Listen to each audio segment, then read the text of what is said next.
কি করছো তুমি এখানে? কি বানাচ্ছো? সবজি কাটি দেখি কি বানাই। বাঁধাকপিটা দেখো কি সুন্দর করে দেখো কেটেছে। ঠেলায় পড়লে সবই শিখতে হয়। কি বললে তুমি? ঠেলায় পড়লে সব শিখতে হয়। ঠেলায় পড়লে সব শিখতে, তার মানে কি বলতে যাচ্ছো? যে আমি তোমাকে ঠেলায় পড়ে সবকিছু করাচ্ছি, আমি তোমাকে দিয়ে কাজ করাই, তুমি এটা বলতে চাও? হ্যাঁ না না, মজা করছি। তাই নাকি? আমার আজকে ইচ্ছা হলো রান্না করার, তাই রান্না করবো।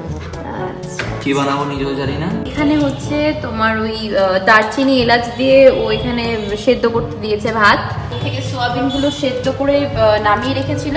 আর এখানে রয়েছে তোমার গাজর, বাঁধাকপি, বিন, পেঁয়াজ আর লঙ্কা কুচি। এটা করেছে, আমি জানি না এটা দিয়ে কি করবে। ও বললো সিক্রেট কিছু করবে। কি করবে তুমি এটা দিয়ে?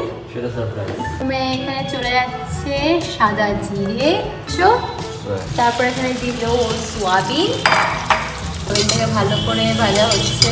এখন এখানে চলে যাচ্ছে গোলাপ জল। সিদ্ধ করে যে সোয়াবিনটা আলাদা করে তুলে রেখেছিল সেটা কিন্তু এখানেও দিয়ে দিল। এখানে চলে গেল আর একবার ম্যাজিক মশালা ম্যাগি। চলে গেল তোমার রাইস, সেদ্ধ করে রাখা রাইস চলে গেল এখানে। সবাই ভাববে না যে আমি আমার হাজব্যান্ডকে দিয়ে কাজ করাই। দিনের বেলা আমি করি, রাত্রিবেলাও যখন কাজ থেকে আসে মাঝে মধ্যে ও আমাকে এটা ওটা বানিয়ে খাওয়ায়, আমারও খুব ভালো লাগে। খুব সুন্দর একটা স্মেল বেরিয়েছে দেখো তোমরা, দারুণ।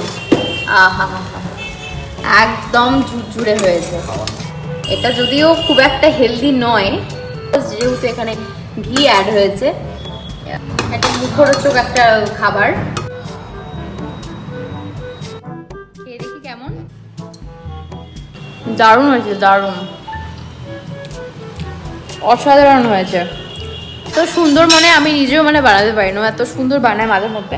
যখন আমার একটু মুড সুইং হয় বা মন খারাপ থাকে তখন এটা ওটা আমাকে বানিয়ে খাওয়ায়।